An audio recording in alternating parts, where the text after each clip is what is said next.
We are often impatient with the practice. We want to go straight to insight, straight to the solution of all our problems, so we can then go back home and get on with the rest of our lives.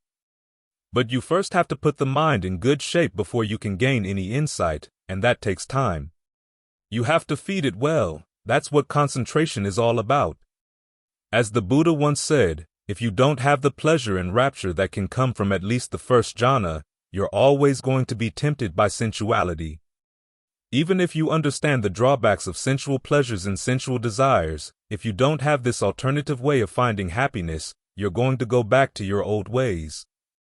No matter how much Dhamma you may have read or how precise your understanding of the intricacies of the Buddha's teachings, when the time comes to feed, you're going to go back and feed on the same old roadkill you've been feeding on all your life. It's like Ajahn Chah's simile. Westerners, he once said, are like vultures. When they fly very high, but when they eat low. That's one of those quotes you don't normally see in books about Ajahn Chah, but it hits home. We in the West tend to overlook our need for the groundwork provided by concentration. The Buddha himself compared the happiness, pleasure, and equanimity that come from concentration to food. His image was of a fortress at the edge of a frontier, with different qualities in the path corresponding to different aspects of the fortress. There's discernment, which is like a slippery wall that the enemy can't climb up. Learning is like a range of weapons to fight off the enemy. Mindfulness is like the gatekeeper who remembers who to let in and who not to let in. And jhana, he said, is like stores of food. The first jhana is like water and grass. When you work up to the fourth jhana, you've got honey, butter, and ghee. These are ways of nourishing the mind and providing for its right livelihood. Even if you're not gaining any higher levels of insight, at least you're finding pleasure in a blameless place. This qualifies as right livelihood in the path. The greater the pleasure, the greater the sense of well-being and stability you can develop from within, then the lighter your karmic footprint on the rest of the world, and the less harm you're causing as you search for your livelihood, both physical and mental. So as you're practicing concentration, you're developing several factors of the path at once.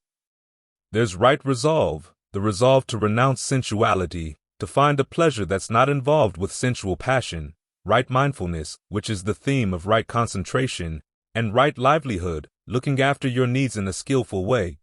Right livelihood is the poor stepsister of the Eightfold Path. It's the factor that the Buddha hardly defines at all. He simply says that the disciple of the Noble Ones avoids wrong livelihood and makes his or her living through right livelihood, which doesn't tell you much. Part of this may have been simply a question of etiquette. There's only one passage in the canon where the Buddha clearly comes out with a general statement condemning certain trades as wrong livelihood. He lists 5, trading in poison, trading in weapons, trading in intoxicants, trading in meat, and trading in human beings, saying that the disciple of the Noble Ones avoids engaging in those forms of trade. You don't set yourself up with a shop to sell alcohol, poison, weapons, meat, or slaves. But otherwise, the Buddha is very circumspect when talking about other people's occupations. There are 2 cases where people of questionable professions come to him. One is an actor, the other a professional soldier. They say pretty much the same thing. Our teachers who taught us to be actors, the actor says, claimed that if you spend your life entertaining people with your imitations of reality, making them laugh, you're going to attain the heaven of laughter after death. What does Master Gautama have to say about that? The Buddha twice refuses to answer, but the actor keeps after him and asks him a 3rd time. So the Buddha finally says, "Well, it looks like I can't get anywhere with you by saying I don't want to answer that. So, I'll answer you." He goes on to say that if, as you're acting, your motivation is to give rise to greed, anger, and delusion in your audience, then after you die you're going to go to the hell of laughter, i.e., not the place where people laugh with you, but where they laugh at you. So the actor breaks into tears. The Buddha says, "See, that's why I didn't want to answer your question." The actor says, "No, I'm not crying because of what you said. I'm just crying because I've been deceived by my teachers for so long." Similarly with the soldier says, "I was taught that if you die in battle, you're going to go to the heaven of heroes. What does Master Gautama have to say about that?" Again, the Buddha twice refuses to answer. When pushed for the third time, he finally says, "When you're in the midst of battle, giving rise to the desire for the killing of other beings, may these other beings suffer, may they be harmed, may they be killed. That mind state, if you die then, will take you to the hell of heroes who die in battle." Like the actor, the soldier breaks into tears and the Buddha says, "See? That's why I didn't want to answer your question." And the soldier, like the actor, says, "No, I'm not crying because of what you said. I'm just crying because I've been deceived for so long by my teachers." The Buddha's etiquette here is interesting. He didn't set out on a crusade against actors or professional soldiers or advertising people or bankers or whatever. Only if he was pushed would he condemn a particular occupation. Otherwise, he would ask you to reflect for yourself on your means of livelihood. Is it harming other beings? Does it involve lying? Does it involve unskillful mental states? If it does, then maybe you should look for another occupation, which of course may take time. This may have been one of the reasons why the Buddha observed his etiquette, because a lot of people are stuck in their occupation. It's going to take a while for them to disentangle themselves if they realize that their means of livelihood is unskillful. But there's another side to right livelihood, and that's looking at your attitude toward what you consume. This is one of the reasons why we have that chant every evening, looking back on our use of the requisites during the day. Why did you use the requisites? Actually, that chant is for when you didn't reflect while you were using the requisites. Ideally, you should reflect while you're eating. Why are you eating now? When you put on your clothes, why are you putting these clothes on? When you fix up your house or your hut, why are you fixing it up in this way? When you take medicine, why are you taking this particular medicine now? What's your motivation? The chant reminds you of the ideal motivation. Wear clothing to protect yourself from the elements, to cover up the parts of body that cause shame. Take food not to put on bulk, not for the fun or the flavor of it. After all, those who provided the food that you're eating, the farmers who worked, the animals who gave up their lives, didn't provide it in fun. You take the food simply so that you can continue practicing, so that you can eliminate hunger pains and yet at the same time not overstuff yourself until there's the discomfort that comes from eating too much. You're not eating just for the flavor of the food, you're eating for the nourishment of the body so that you can practice in ease.